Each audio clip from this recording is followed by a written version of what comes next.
The morning begins as a whisper. A pale grey horizon stretches endlessly over the South China Sea. The air is damp, almost heavy, the kind that makes steel sweat and men quiet. Task Force Z moves in tight formation, cutting through the haze off the Malayan coast. Radios stay silent. The sea hisses against their hulls, and only the rhythmic drone of engines fills the void. On the bridge of Prince of Wales, Captain Leach studies the fog like it's a living thing. Somewhere in that mist could be safety or an ambush. The crew moves with calm precision, every order spoken low and crisp. Cigarettes burn slowly between fingers that don't tremble. But the tension is there, pressing behind every steady breath. A signal flare erupts on the horizon, a single burst of light from a screening destroyer. Then static crackles through the intercom. Contact, bearing 085, multiple, fast-moving. The quiet evaporates. Leach's tone sharpens. Action stations. Gunners sprint to their posts. Bulkhead doors slam. Across the task force, klaxons echo through steel corridors as the old battlecruiser Repulse and her younger consort wake into battle readiness. Outside, the sky begins to tremble. A low hum builds faint at first, then swelling into a deep vibration that crawls through the deck plates. Every head tilts upward. Somewhere above that curtain of cloud, engines are turning. Binoculars flash. Voices rise. "Sir! Aircraft inbound!" Orders slice through the noise. Bring her around to port. Increase speed to 25 knots. Then, through the mist, black dots descend, growing larger, spreading wings like vultures. A heartbeat of silence. And then, a distant boom rolls across the sea. 1, 2, 3. Too far to save. Too close to forget. The first wave comes screaming out of the clouds, sharp silhouettes glinting silver against the morning grey. The sea erupts as the Repulse turns hard into the threat, her bow slicing through white spray. Every gun aboard roars to life. Open fire! All stations, engage! Tracer lines rip into the sky, glowing orange against the mist. Bombs begin to fall, whistling, slicing the air with the sound of gravity itself.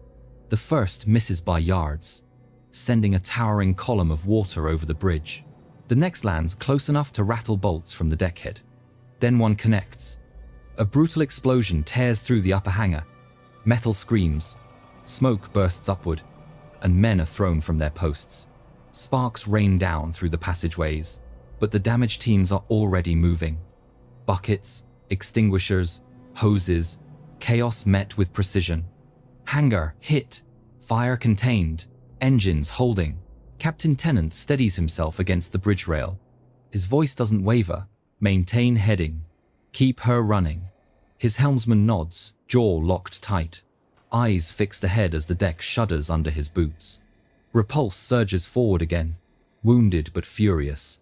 She is still dangerous, still fast, still proud. But the sky doesn't rest. Another formation appears from the east, sunlight flashing off their wings. The crew reloads, hands blistered, faces streaked with sweat and soot. "Gunners ready!" someone yells, and the command repeats like a heartbeat. "Fire!" Shells burst midair, painting the clouds with flak. The gunners switch to barrage fire now, trading accuracy for survival. A wall of steel, smoke, and raw defiance. The sea hisses from near misses, waves pounding her hull. A detonation slams nearby, knocking men off their feet. Someone shouts over the wind, "More incoming, low and armed." The next assault has already begun. The radar can't keep up. 2 Japanese squadrons break through the cloud deck at once, one from port, one from starboard, their formations clean, precise, surgical. The British crews have seconds to react. Contact both sides, all guns engage. The sea becomes a mirror for the sky's chaos. Twin lines of aircraft slice through the morning haze, their engines blending into one long rolling thunder. Anti-aircraft batteries erupt in response, flak bursts painting black blooms across the clouds. The men on Prince of Wales and Repulse move like clockwork, loaders, spotters, gunners, each trapped in the rhythm of survival. Tracers streak upward, but fall short. The Japanese planes dive lower than the drills, faster than the tables predict. The gunners adjust, cursing, hands raw and burning from the feed trays. Then a hit. One bomber takes a shell through its wing, shears sideways, and cartwheels into the sea in a spray of flame. For an instant, a roar of triumph cuts through the tension. It dies just as fast, because the line keeps coming. Torpedoes drop perfect arcs of silver slicing into the water. Dozens of white wakes fan out, crossing paths like claws closing in. The British ships turn violently, their hulls biting into the sea, trying to thread through the web of death. Hard a port, keep firing. Machine gun bursts rake across open decks. Sailors duck and fall. The air fills with splinters, steam, and the taste of salt and cordite. Above, the bombers peel away, banking sharply to reform. On the bridge, an officer's voice breaks through the din. 2 tracks, dead ahead, too close to evade. The captain's answer is a grim whisper. Brace for impact. The sea waits, and then the torpedoes arrive. The first torpedo finds its mark. A violent tremor tears through Prince of Wales, shaking cups off tables and men off their feet. A tower of seawater erupts alongside the hull, raining down in cold sheets across the deck. Alarms howl through steel corridors as red lights flicker to life. Hit on the port side forward section. Bulkhead doors slam shut. Men race to stations, boots hammering against metal. In the forward compartments, water rushes in, but the damage control team works like muscle memory, sealing, bracing, pumping. The flooding is contained. A breath of relief moves through the ship. She's hurt, but holding. Then the second one hits. This time aft, deep and cruel. The blast echoes like a body breaking under pressure. Steel plates crumple. Pipes rupture. A wall of black seawater punches through open hatches. In the engine room, lights flicker, die, return in frantic bursts. Sparks fall from shattered fixtures as the sea surges in, sweeping men off ladders and slamming them against bulkheads. Engine room taking water, rapidly rising. Keep the pumps on, shut those valves. It's like trying to stop a storm with bare hands. Up top, the ship begins to list. Speed bleeds away, the deck tilts underfoot. Yet the gunners stay locked in. Shells still pounding into the clouds, each volley slower than the last. Smoke curls off barrels that haven't cooled in an hour. Below decks, the engineers wade waist-deep through scalding water and oil. They fight the flood in near darkness, their world lit only by the dull glow of red emergency lamps. Every clang of metal echoes like a heartbeat, refusing to stop. Then a shout cuts through the roar. Steering's gone, both motors dead. The wheel turns. The ship doesn't. The ship lists hard to port, too steep for most of the anti-aircraft guns to track. The Japanese planes know it and use the angle like a weapon. Captain Leach grips the rail, eyes fixed on the horizon. His decision comes fast, grim, and without hesitation. Counterflood starboard voids, he orders. It's a desperate move, trading safety for accuracy. Seawater floods deliberately into the opposite compartments to level the deck. The hull groans, but slowly, painfully. Prince of Wales begins to right herself. Gunners, reset elevation, bring those mounts down. Across the deck, sailors tie anything that can fire rifles, Lewis guns, even sidearms to the rails. Every man becomes part of the ship's defense. The roar of the batteries returns, a wall of sound that rolls over the water like thunder. Barrels glow red. Crews douse them with seawater that hisses and steams as it hits. Then more shadows. Another wave emerges from the clouds, splitting into 2 low rungs, one on each flank. The enemy dives so low their propellers throw spray off the waves. The starboard guns track and fire, tracers streaking wildly through the smoke. But on the raised port side, the attack slides beneath their line of fire. Invisible, untouchable, torpedoes away. The sea lights up with white trails streaking toward the ship. There's no room left to maneuver. The steering is gone.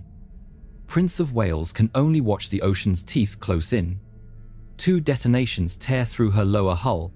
Jagged tunnels punch through steel. Oil erupts with seawater. painting the sky in black mist.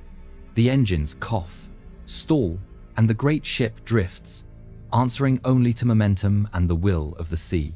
From below comes the report, broken and heavy, progressive flooding forward, structural integrity uncertain.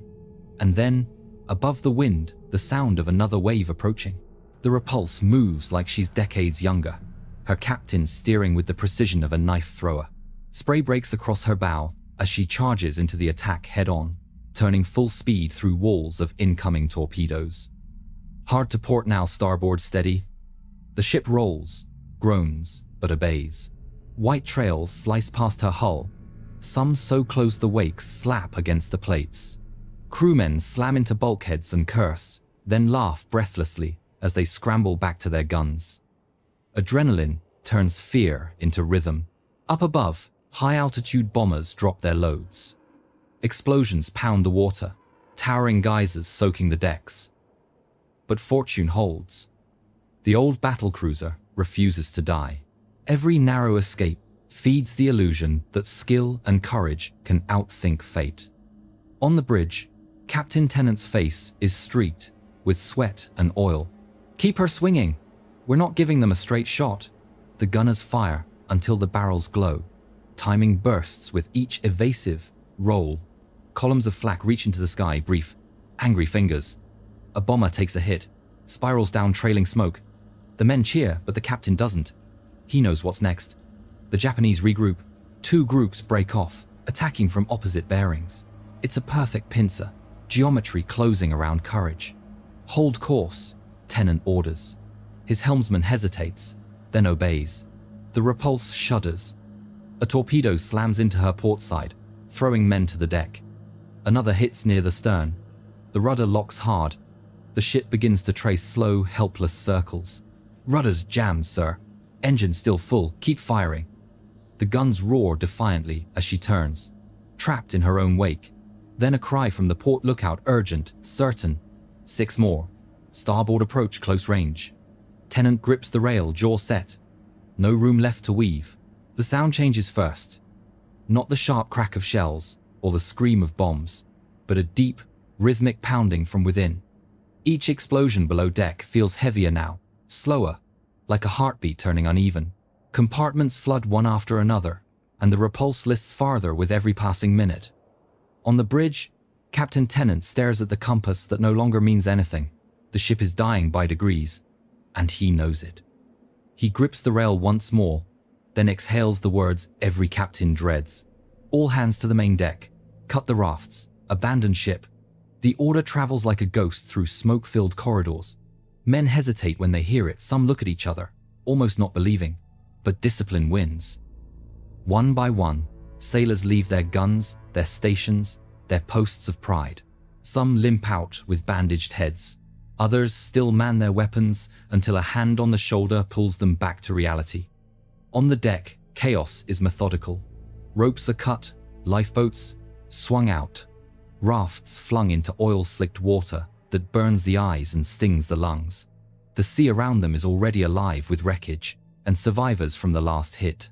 Destroyers rush in through clouds of smoke, engines roaring, sides scraping danger. Their crews reach over the rails, hauling men in handfuls, burned, soaked, coughing but alive. Below decks, not everyone hears the call. The ship's speakers are dead in half the compartments. Some men keep working in the red-lit darkness, shoring bulkheads that no longer matter, trying to hold back the ocean with hammers and hope. The list worsens. The deck tilts until walking turns to crawling. Then, with a groan that echoes across the sea, the stern begins to lift. Propellers churn the air, the bow rises, and the horizon tilts. The Repulse gives one last groan, a deep, wrenching cry of metal surrendering to gravity. It echoes across the sea as she rolls, slow and deliberate, the sound of a dying giant giving up her fight. The deck tilts until it becomes a wall, men sliding helplessly down its length. The bow rises high, pointing skyward, sunlight flashing across her wet, torn hull. Then, with a final shudder, she turns over. A roar of bubbles erupts as the sea rushes to claim her. Oil and air mix into a thick black foam that spreads outward in oily rings. Fragments of her lifeboats, crates, gear surface in silence, bobbing among survivors, gasping for breath. The ocean around them looks alive, with movement men swimming through debris, clinging to planks, calling for each other across the noise of engines and breaking waves. Nearby destroyers push through the chaos, hulls scarred, paint stripped by near misses. Their crews work frantically, throwing down lines and nets, shouting through the problems. Smoke. Hold on, we've got you. Arms reach from both sides, men pulling strangers from oil and fire into the safety of deck rails slick with seawater and blood. From the Prince of Wales, sailors watch their sister ship disappear beneath the surface. Some stand silent, others whisper prayers. The message is clear without words. If the sky returns, their fate will be the same. And it does return. The clouds split again, engines hum above the smoke. A formation of bombers, heavy, deliberate, begins its descent toward them. One bomb finds its mark, punching straight through the upper decks. The blast rips through compartments, sealing the battleship's fate. On the bridge, the signal officer looks to his captain. There's nothing left to hide. He breaks radio silence at last. A call for help, and an admission of defeat. Flooding has crossed the line from damage to destiny. Every pump is running, every valve spun, but the sea is winning. The Prince of Wales lists farther with each breath. On deck, water laps at the gun mounts, swirling with oil and debris. The destroyer Express fights the swells beside her, close enough that the crews can see each other's faces, pale, exhausted, determined. Gangways are rigged between the two ships, flexing under strain. Ropes are tied and thrown, and men start to cross hand over hand, swinging above the waves like bell ropes across a void. One slip means vanishing into the black water below. Captain Leach stands on the quarterdeck, the sea wind cutting through smoke. His voice carries calm, steady authority. Those who can go, go now. Those who can fight a little longer, with me. For a moment, no one moves. Then a few men step forward, engineers, marines, gunners, faces streaked with soot and salt. They nod once. That's all it takes. Leach turns without ceremony and climbs back toward the bridge. Admiral Phillips waits there, watching the horizon tilt and the sea rise. Neither man speaks. They stand side by side as the great ship groans and the decks slope harder beneath their boots. The bridge windows rattle with each new explosion below, the sound of steel surrendering. Down by the rail, Express leans dangerously close, her hull scraping against the battleship's wounded side. The destroyer's captain pushes it to the limit, bringing his ship close enough for men to leap. Dozens make it across. Then, with a shriek of metal, Express tears a 20-foot gash in her own hull, but pulls away, dragging 100 more souls from the edge of the abyss. The Prince of Wales creaks, pauses, and begins to lift on one side. A hesitation, a heartbeat. Then gravity decides. The final roll begins. Silence follows the thunder. The echo of the final explosion fades, leaving only the hiss of waves and the groan of twisted metal sinking below. The sea, moments ago alive with chaos, now lies heavy and still scarred, yet indifferent. A single destroyer, Electra, circles the debris field. Her radio operator types out a short, flat message, each word weighed down by what it means. HMS. Prince of Wales sunk. HMS. Repulse sunk. 2 names, 1 fate. Transmission complete. Oil spreads across the surface, thick and black, reflecting the grey sky like a mirror of loss. Survivors cling to rafts and wreckage, coughing through fumes that burn the lungs. On board the rescuing ships, blankets are thrown over shivering shoulders. Officers move quietly among them, counting heads, writing names, realizing how many will never answer again. The camera of history pulls back. What remains is more than wreckage, it's revelation. The sea has rewritten the rules of war. Steel and pride can't outrun wings and torpedoes. In the clash between courage and calculation, the sky had the final say. But the sailors had the last word through their defiance, through every shell loaded, every turn made against impossible odds.